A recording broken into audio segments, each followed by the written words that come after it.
Hello, and thank you all for joining us today. I'm Luke Mentzer, the chair of the Council on Post-Secondary Education. I'm pleased to serve as today's webinar MC. I've been a member of the council since 2016, and since that time, Kentucky has made great progress in ensuring more Kentuckians have access to a post-secondary program and are graduating ready for work and life. But we know there is still work to do to make sure a high-quality college education is affordable and accessible for every Kentuckian. Today's webinar will address the plan on how we plan to meet Kentucky's overarching education attainment goal, which is to raise the percentage of Kentuckians with a high-quality post-secondary degree or certificate to 60% by the year 2030.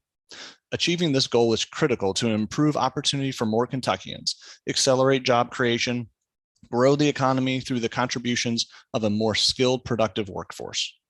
First, CPE President Aaron Thompson will provide a look at where we've been and talk about the priorities and strategies outlined in Kentucky's new strategic agenda for post-secondary education.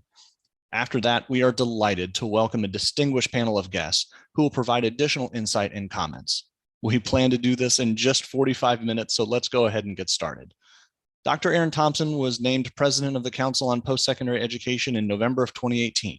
He is a Kentucky native and a passionate advocate for higher education. His top priorities include quality, equity, and inclusion. You'll see much of that embedded in the new agenda.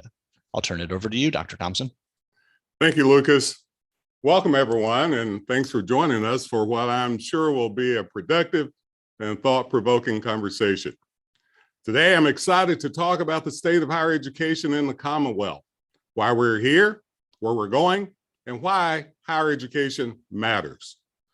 Now, I've been the president of the Kentucky Council on Post-Secondary Education for approximately 4 years.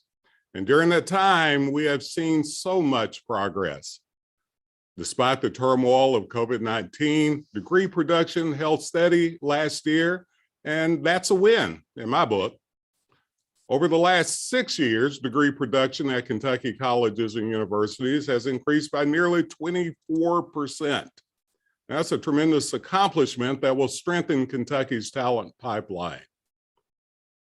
We're also making headway in closing achievement gaps, and many of you know that's very personal to me. Undergraduate degree production for minoritized students has increased 37% since 2016. Now, this is outpacing all overall credential growth. Additionally, total enrollment among underrepresented minority students has increased by more than 18% in that same time period. This progress would not have been possible without our higher education institutions and our P-12 and employer partners, and you'll hear from those folks in just a second. I want to thank the presidents, the boards, faculty, and staff for their tireless efforts in these challenging times. I also want to thank the General Assembly for your continued support and for the sizable reinvestment in post-secondary education as proposed in House Bill 1. And thank you, Governor, for your office putting education first and forefront was in this budget. Finally, thanks to the students who chose to pursue higher education in Kentucky, and we'll hear from a great one in a minute. We do this work for you, and we couldn't do it without you. Now, as we look to the future, we will build on our progress to ensure a greater percentage of Kentuckians have the education and skills they need to succeed. Now, this work will be guided by a new strategic agenda aptly named, of course, Higher Education Matters. This agenda advances a bold plan for building a highly educated workforce committed to a lifelong learning, a workforce that can thrive professionally and personally to meet the evolving needs of business and industry, as we'll hear from our chamber person in a second. If Kentucky hopes to create vital communities, sustained economic growth, and healthy, engaged citizenry, higher education must be an essential part of that equation. Let me be clear about this. In order to have a healthy, thriving economy, we have to have a healthy, educated workforce. In order to have a healthy, educated workforce, you have to have a healthy higher education system to provide that. And to that end, we've set an ambitious goal, which I like to call our North Star. We want 60% of Kentuckians to have a post-secondary degree or credential by the year 2030. Now, over the last decade, Kentucky has improved at a rapid pace, and we're proud of that. We've raised educational attainment from 30% to our current level of 49%, and this is just shy of the national average. This plan provides the roadmap to steer us to that goal. The work we do over the next 8 years will have a ripple effect throughout the Commonwealth and her people. Now, as you well know, I'm an academic, so I love to look at research, and studies show that college graduates can earn higher salaries, which means they spend more money and pay more taxes. They are more engaged citizens, they're healthier, and they even live longer. They are much less likely to be unemployed and on public assistance. Higher education has the potential to change the fabric of our communities. But first, there are challenges we do need to overcome. And they're tough challenges, but we're calling on you to help us to overcome these. Kentucky's in-state college going rate, as an example, has steadily been declining. Fewer non-traditional adult students are enrolling for the first time or returning to finish the credential that many of them need to be sustainable in the workforce. If we don't get this turned around, we won't be able to reach this 60 by 30 goal. We need to ensure that college remains affordable, no doubt, but also accessible to all students. Equity is a cross-cutting priority, and that touches every aspect of this strategic agenda, and I'm proud of that. I am really passionate about it, to be honest with you. Equity in higher education isn't just about equitable access, but it's also about equitable results, and we want to know how well we're doing in a continuous improvement model. Now, we've made a lot of progress, but the educational attainment rates of minoritized Kentuckians still trail white Kentuckians by a considerable margin. That's why equity must play a larger part in every strategy we pursue and every outcome we measure. CPE has adopted the most comprehensive diversity, equity, and inclusion policy in the nation.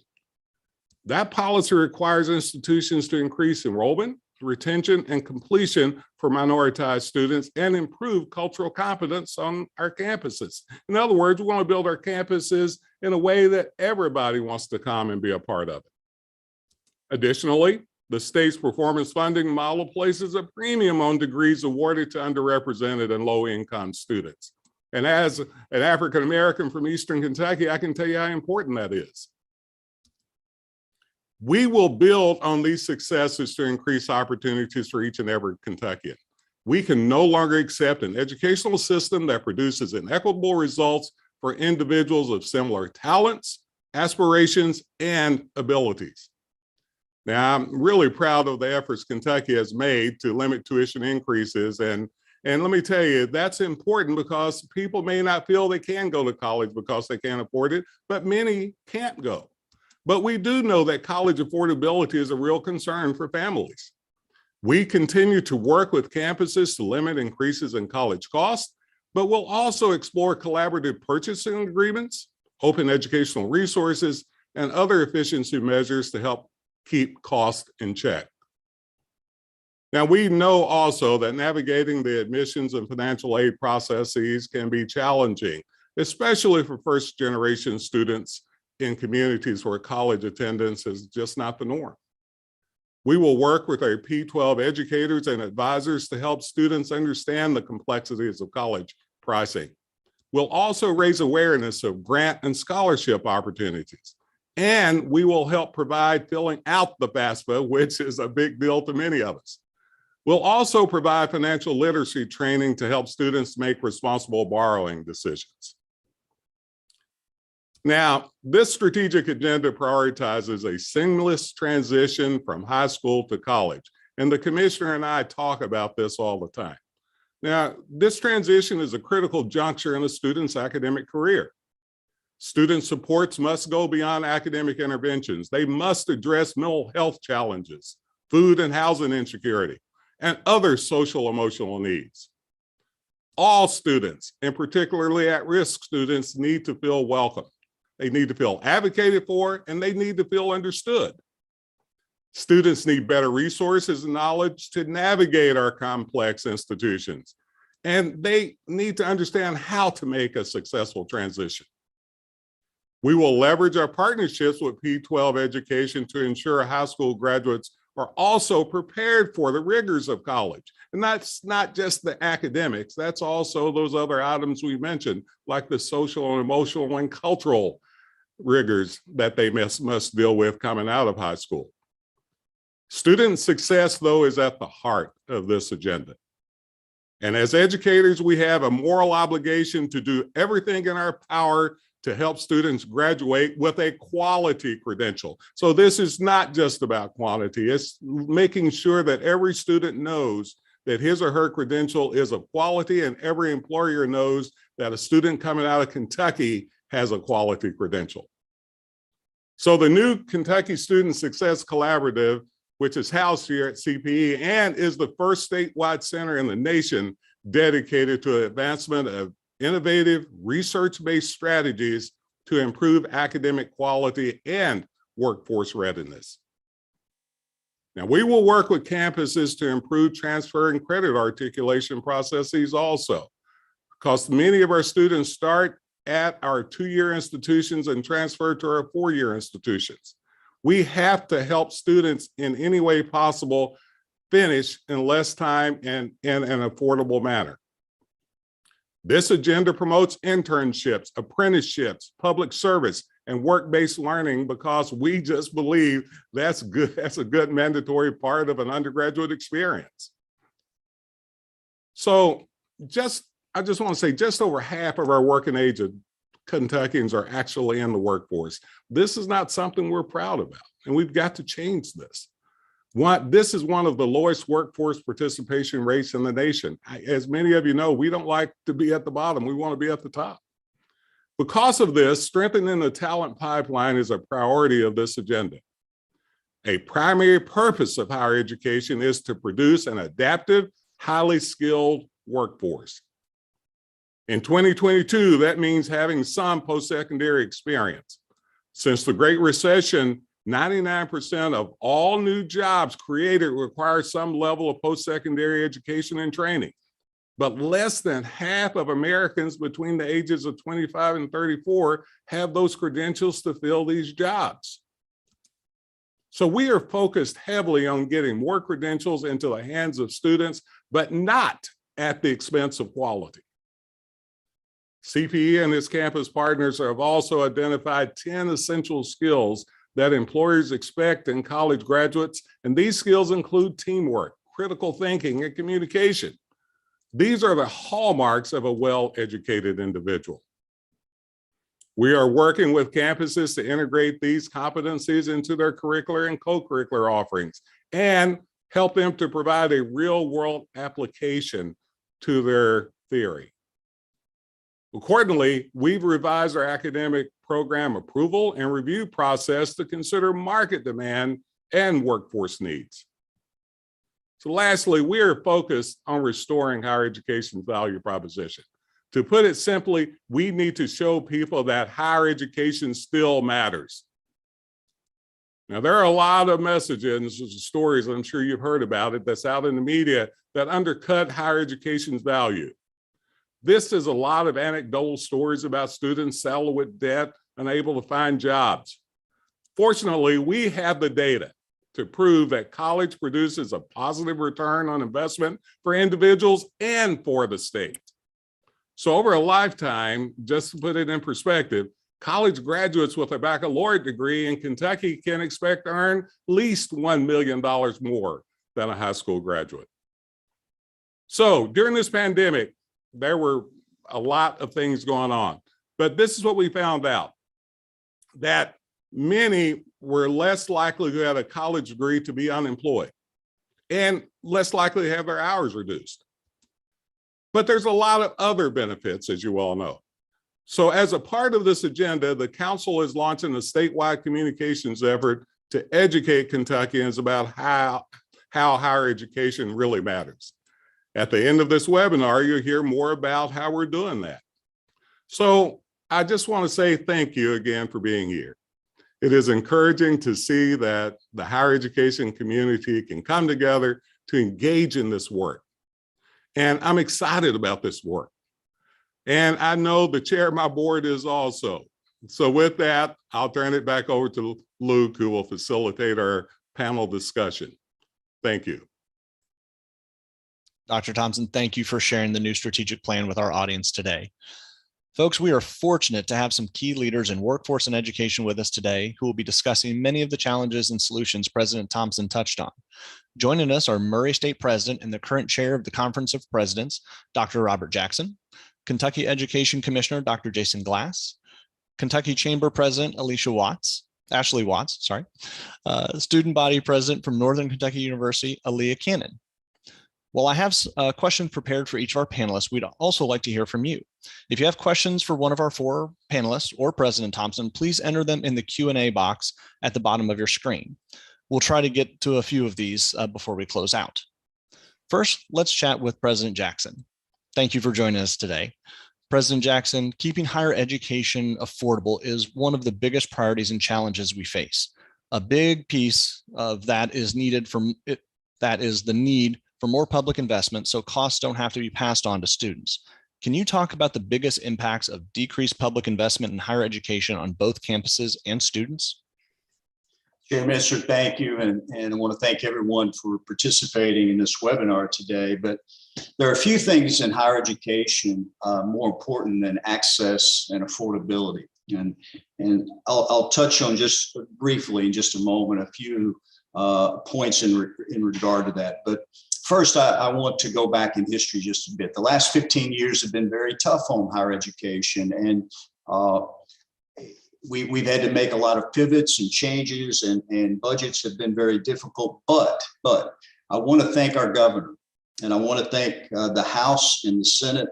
The next recommended biennial budget is one of the best higher education budgets, one of the best budgets for education in general in many, many years. The House budget, which has been passed, House Bill 1, is now in the Senate, and many of us have been working very hard in regard to that, including President Thompson, CPE leadership, my colleagues as presidents of the other institutions. This is one of the best budgets for higher education in 20 or 25 years. I want to thank all of our legislators, and I want to thank our legislative leaders, and I want to thank everyone who's been involved in that process as we advance education, and especially higher education in the Commonwealth. Chair Mentzer, related to investment, a direct correlation is student affordability. And I speak often on access and affordability. And I did yesterday in a meeting in another part of the state. And these are cornerstones. These issues are cornerstones to what we're doing. They also impact college going rates. And we're concerned about college going rates in the Commonwealth. They've been declining. They're about 50%. And among underrepresented minorities and low income students, they're even less. And it's work that we have in front of us. The new strategic agenda addresses these items very well, and I'm very proud of that. They're keys to moving forward in the Commonwealth. But also investments in higher education allow us to invest and address many other issues, investing in our faculty and staff, investing in programs needed for our students, investing in new and enhanced academic programs and research, addressing the needs of campus infrastructure, deferred maintenance, or as it's called often, asset preservation. And the list goes on and on in regard to these particular needs. They're being addressed in the proposed budgets as we speak in the legislature. At Murray State, during the past few years, we focused on need-based scholarships more than ever. In some areas, we've doubled the amount of scholarships for need-based scholarships in general, and especially those scholarships in direct aid for low-income and underrepresented minority students. But all of us and everyone on the panel today and the CPE, all of our institutions across the Commonwealth, all of us have a tremendous responsibility, a duty, as I often say, to our students and families of this Commonwealth to ensure access and affordability. And one of the items, Chair Mentzer, I'd like to close with, and President Thompson touched on it, is Fafsa Completion. And I'm for requiring Fafsa completion in high school. We're leaving millions of dollars on the table in Kentucky. And it's millions of dollars that can assist with access and will assist with affordability. And there's a bill, at least one in the House, that addresses this particular topic. And I think it's something that we all need to focus on more closely. And I think it's something we need to advance in the days ahead. But President Thompson and members of the council, the CPE, thank you for the work that you're doing. I want to thank all of my colleagues for the work they're doing in their respective part of the states. Our Higher Education Matters strategic agenda is very good, and it focuses on the topics that we need to focus on, and it focuses on the topic of access and affordability. Thank you very much. I appreciate that. Now let's hear from a student's perspective. Aliya Cannon, you serve as the 2022-2023 Student Body President at Northern Kentucky University.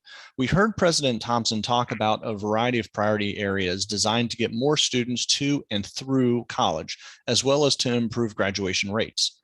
What would you say are the greatest challenges college students face in making it to the finish line? Thank you for that question. So before I even get into the details, I think it's important to recognize that the CPE and our universities across the state have recognized these different challenges and are actively working to better and provide the resources for our students. So it's an ongoing growing and development thing across the state, but it's definitely happening. So when it comes to the challenges, it always goes back to the holistic experience and providing a student-centered and student-ready support and resource for our students. That's talking about housing insecurity, food insecurity, mental and physical health resources and support, financial literacy workshops, mentorship and guidance for our students, because it's not always about what happens in the classroom. A lot happens in the classroom that is beneficial and that assists us in getting to the finish line. But there is so much that happens outside of the classroom that can either affect our students in a positive manner or in a negative manner. So making sure that we're providing resources that provide support for the entire student as a human being and not just in the academic realm really puts them in a position for success. And I can provide myself as a witness with my testimony. At NKU, our university strives towards being a student-centered and a student-ready campus. And if it was not for the people that have supported me, allowed me to grow and develop, and provided the resources for me to be successful outside of the classroom, I wouldn't be where I am or who I am today. All of our students face different challenges, are lacking different resources in so many ways outside of the classroom. And when they're provided the support, the resource, and the guidance, nothing can stop them. So it's just making sure that we are constantly working to bridge the gap between those barriers.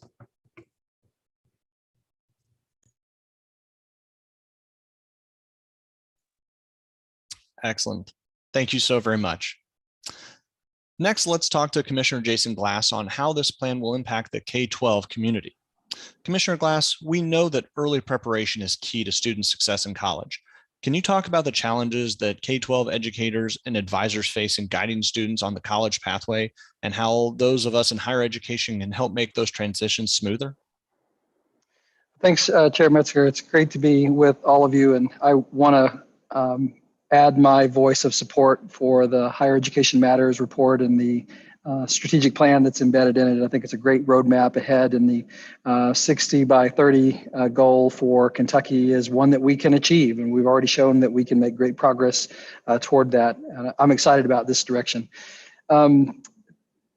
Pre-K, K through 12, higher education, all of these systems build on each other and they complement each other and they need each other. They all need to be successful. We all benefit from living in an educational society or in an educated society, and a strong education system in a state creates a virtuous cycle of a prosperous economy, healthy communities, strong and stable families, and a positive quality of life. And so a quality education system really from birth throughout adulthood contributes to all of those positive outcomes. Sometimes, and I would say this is true more so in other states, sometimes regrettably we see those systems pitted against each other for funding, or we point the finger of blame at each other for challenges or problems that we all have. But one of the things that I've been so impressed with in returning to Kentucky and seeing is the level of collaboration and mutual support that is in place in the Commonwealth. And I can tell you that's not true everywhere. But here, those systems work well together, they trust each other, and we support each other. And that is certainly no more true than with the Council on Post-Secondary Education and with Aaron Thompson, who I'm proud to work with and can say that K-12 and PK education has no greater voice of support and friend than Aaron Thompson. And I can tell you that as the state's chief state school officer, that extends both ways. I'm a huge supporter and advocate for higher education in the Commonwealth. The 10 essential skills that Dr. Thompson referenced that CPE is putting forward as future goals aligns perfectly with the work that we've been doing at the Kentucky Department of Education, listening to people in Kentucky about what their future aspirations are for our schools. These 10 essential skills that include things like creativity, complex reasoning, problem solving, critical thinking, that go beyond just content knowledge acquisition. Our communities have been telling us for a long time, our businesses have been telling us for a long time that a focus just on content knowledge isn't enough. And in this instant, lightning fast, globally interconnected, automated economy, it really hasn't been enough for some time. So I'm excited to see that work come out. I think it fits perfectly with the work that we're trying to bring about in PK-12 education as well. We need for quality jobs for our high school graduates, for those with associate's degrees, with CTE credentials, with bachelor's degrees, with graduate and professional degrees. We need all of those pathways to be strong, and we need quality systems and well-resourced systems and higher education to make that a possibility. We shouldn't be trying to pit or think that we should focus on one of those. Really, to have a diverse economy, you need all of those pistons firing and opportunities. And as President Thompson mentioned, the most stable of those are those with higher levels of degree attainment. They help stabilize, help lead that economy in good times and in bad. So for Kentucky to have a diverse and a strong workforce, we need all of it. We need educational supports for all kinds of jobs and passion. And a strong and well-resourced higher education system contributes toward that. Thank you, Commissioner Glass. Finally, I'd like to introduce Ashli Watts from the Kentucky Chamber. Ashli, one of our priorities is to make sure Kentucky higher education system is arming students with the skills and knowledge they need to succeed in the workforce. What can we do to ensure that what's being taught in the classroom is relevant to employers' needs? Thank you so much for having me, and special thanks to President Thompson for his great work. You all have been terrific partners to the Kentucky Chamber, and I think the speakers before me really did speak to the importance of making sure that business and education are true partners in this. As president of the Kentucky Chamber, I hear every single day from employers all across the state and every industry about the workforce crisis that we're facing here in Kentucky, and it truly is a crisis. And key to solving this crisis is education and workforce readiness. We know that between 60 to 70% of jobs here in Kentucky require some form of post-secondary attainment, and that actually may be a low estimate. And like President Thompson said, here in Kentucky, less than 50% of citizens have some form of post-secondary attainment. We will have to continuously think of ways to upskill our workforce to keep pace with the nation and the demands of our employers. I know for many years we often heard the phrase that college is not for everyone, but what we should have been saying is that some sort of post-secondary education is for everyone, whether that's a degree, a certificate, a credential, or anything post-secondary. So how do we match the needs of the employers with the education community? And the answer really is fairly simple, and that is communication. Fortunately, here in Kentucky, we do have a really great partnership between the business community and higher education to work collaboratively to ensure we have the workforce, not just for today, but for tomorrow as well. And this really does start early. We have to invest in early childhood education, which we think is really the fundamental building block. We also need to reinvent high school to make sure that students are graduating with the skills needed to have that meaningful career. And there are great examples of this all over Kentucky. Additionally, we need to ensure every Kentuckian has a marketable degree or credential. And of course, employers must pull up a seat at the table and be engaged in this process. Here at the Chamber, we advocate for policy to help this. And I know my friend President Jackson mentioned the Fafsa bill, of which the Chamber is very much supportive, but it's also programmatic as well. Here at the Chamber, we have a program called Bus to Business, where students get to have hands-on learning experience with various employers. We also have a program called Talent Pipeline Management to ensure key industry sectors all across the Commonwealth are working collaboratively to build their workforce by partnering with higher education. So I'm sure all of us could talk all day about how we could partner together to really further our goals, but it's obviously a multifaceted approach, but collaboration and communication between the education community, policymakers, and the business community really is key. Thank you, Ashli. I want to thank our panelists for being with us today. This was a great conversation, and thank you all for taking your time to share your thoughts with us. I want to echo Aaron's sentiments when I say the council could not do this work without your expertise, support, effort, and as Ashli said, partnerships. Now I want to turn it back to President Thompson, who has an exciting announcement for us. Thank you, Luke. But before I get to that announcement, I mean, you folks just saw this fine group of people on this webinar. Now, this is representing pre-K through the workforce. And I hope what you heard is that we have to create a seamless process that allows every student to believe and belong in this pipeline to a point of getting into sustainable employment.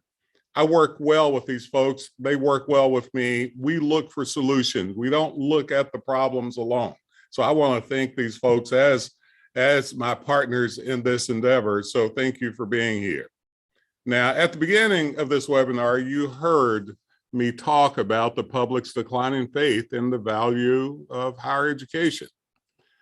Now, folks are wondering if this is worth the time and the cost, and there's a lot of headlines in the news, as we said earlier, telling them that it's not.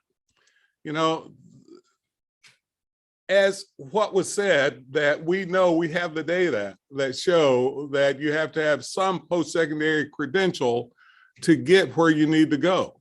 But yes, we have to manage debt, no doubt. But the idea that people are thinking that undergraduate students are drowning in debt and not getting that degree is probably much more anecdotal than it is truth. But while college costs and student debt are serious issues that we are addressing, it is crucial that the public knows the facts about the college's return on investment. And to that end, we are launching a statewide campaign, the Higher Education Matters campaign, as you would figure it would be, to communicate the value of college to all Kentuckians. This campaign has been many months in the making, and in partnership with all of our public colleges and universities, as well as other education and workforce partners, I want to give you an exclusive peek at what we're going to be doing. So I'm going to ask Heather to play the video.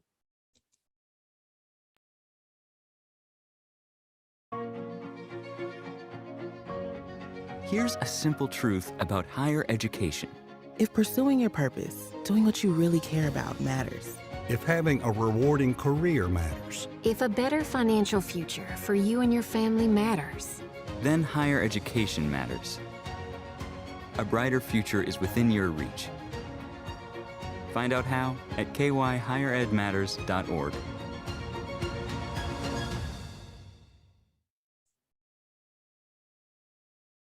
Thank you, Heather. Now, you'll hear this message on TV, you'll hear it on streaming services, you'll hear it on the radio and all social media. Now, groups on the ground working with students will be spreading this message also, and we're going to ask you to do the same thing.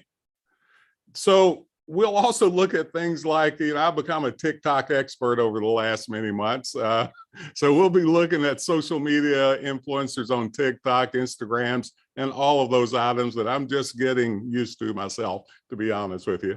And you'll hear this alongside your favorite songs on Spotify. We have a website, KentuckyHigherEdMatters.org. Let me say that to you again, KentuckyHigherEdMatters.org, with resources to help those who want to further their education and find their path. There's also a page dedicated to student advocates such as yourself to help amplify this message. Now, this campaign is designed to speak to people in our state who don't feel there is a place for them in higher education or who don't view it as a realistic option for them. We're here to tell them that it is and show them how to get there.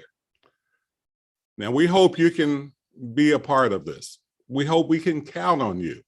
We hope you are very much engaged with us to make that happen.